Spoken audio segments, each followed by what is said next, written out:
to mention that the conversation is on the record. I didn't say that before, so just so everybody's aware. And I'll pass it over to Bennett to talk about some of the recommendations for the U.S. government. Thank you, Ian, and Ian, Arvind, and of course to Tutu.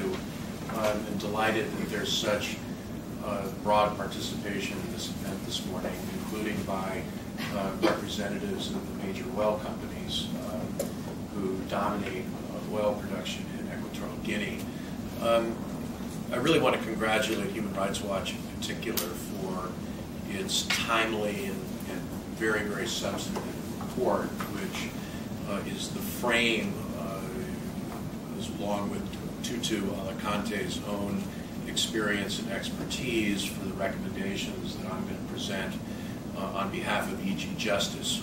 Arvind's also asked me to distill the essential recommendations put forward by Human Rights Watch as well for the U.S. government.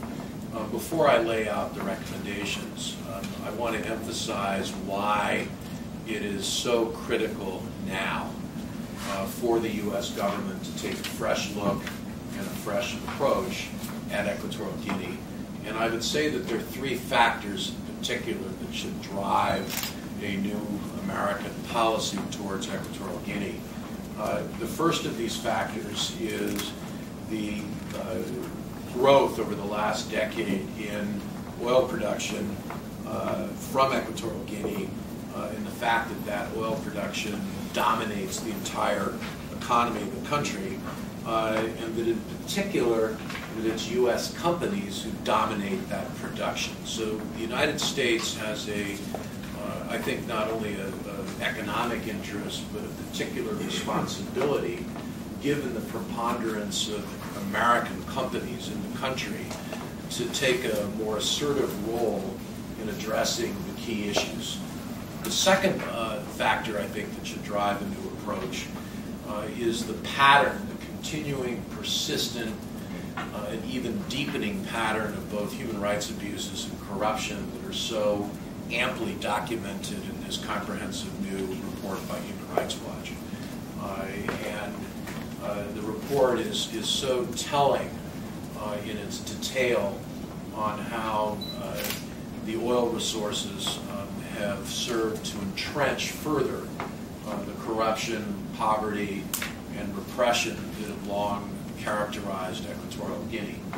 The third reason, and last and not least, why there should be a basis now for a new U.S. approach is the fact that, of course, we have a new president and a new administration that has made clear very broad and, frankly, different priorities from its predecessor.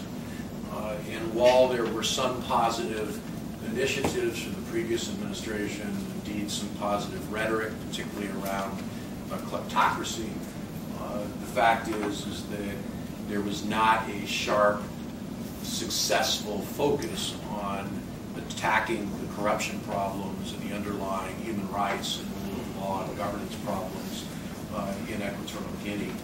And President Obama made clear his priorities with respect to Africa in general, and working with countries to improve governance and patterns of development in particular, in his, I think, historic speech in Accra last Saturday. So with that, with those three factors, I think, driving a new approach, and with new appointees in place and others coming into place who we will be looking to in the coming months to take a new approach, I'd like to lay out briefly both the EG Justice and the Human Rights Watch recommendations to the U.S. government. I want to hold up this document. This is an EG Justice document that lays out our views of the situation. And for those of you who have a copy in front of you, I'm going to read briefly from pages 5 and 6 our key recommendations. First, that President Obama should appoint as the next U.S. ambassador to Equatorial Guinea an individual committed to promoting human rights, transparency, and the rule of law alongside U.S. security and commercial interests. I just want to underline here that we recognize that there are indeed U.S. security and commercial interests at stake in Equatorial Guinea, but we want to see a much higher priority attached to the human rights, transparency, and rule of law issues at the same time.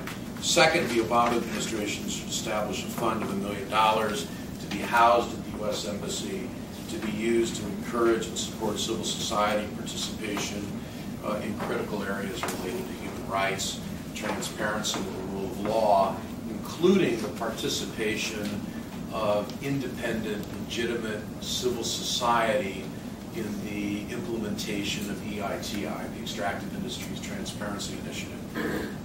Third, the Obama administration should express its concern over the continuing human rights violations taking place in Equatorial Guinea and set concrete benchmarks for improvements in human rights and overall respect for rule of law as a condition for any future high-level diplomatic visits. And such benchmarks should address democratic procedures, institutions, and legal frameworks, including the elimination of laws that preclude robust civic participation by civil society groups, citizens, and political parties, and the cessation of tactics used to intimidate voters and obfuscate the efforts of civil society groups and opposition leaders pushing for greater government accountability and transparency.